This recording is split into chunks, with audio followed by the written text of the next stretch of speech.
सरकार कमजोर भएको कारणले त्यो हुन्छ। सरकारले तपाईँको चाहिँ के अरे कारबाही नै गर्नु सक्दैन।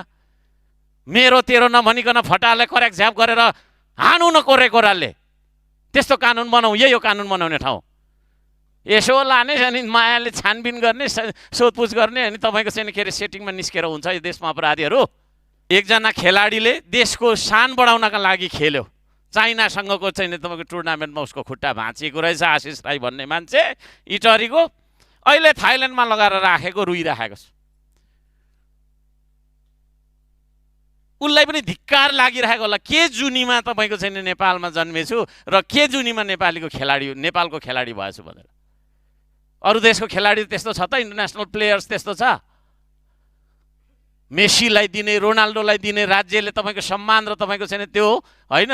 हामीले त्यस्तो खालको सोचेका छौँ। खेल भनेको जस्ट खेल, जा खेल, काम छैन तेरो खेल भन्ने हिसाबले खेललाई लिएको कारणले कहिले पनि हामीले इन्डस्ट्रीको रूपमा यसलाई विकसित गर्न सकेनौँ।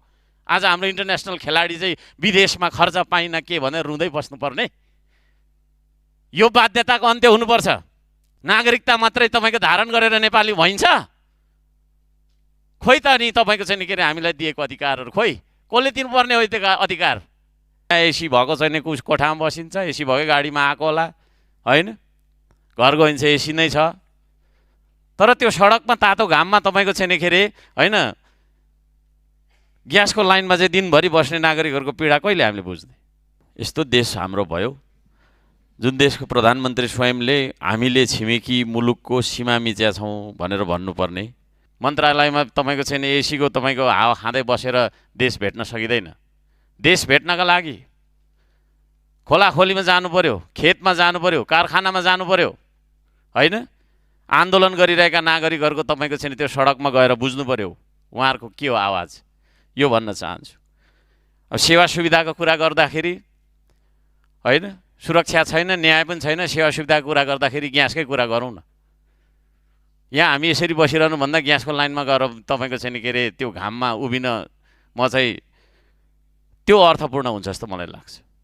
So we should feel the pain of the people. जनताको पीडा हामीलाई महसुस हुनु पर्यो नि।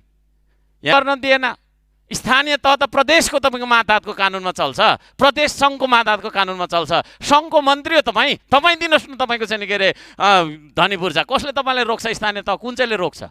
हामी छौँ तपाईँलाई सहयोग गर्ने। सुकुम्बासीले धनी पूर्जा पाएन, धनी पूर्जा दिने भन्ने कुरामा नाटक गरेको छ, गीत गाएको छ, बसेको छ है। दिनुहोस्, भक्काभक दिनुहोस्, हामी पनि छौँ ल है। कसले रोक्दो रहेछ? यहाँ कङ्ग्रेसले रोक्छ कि एमाले रोक्छ कि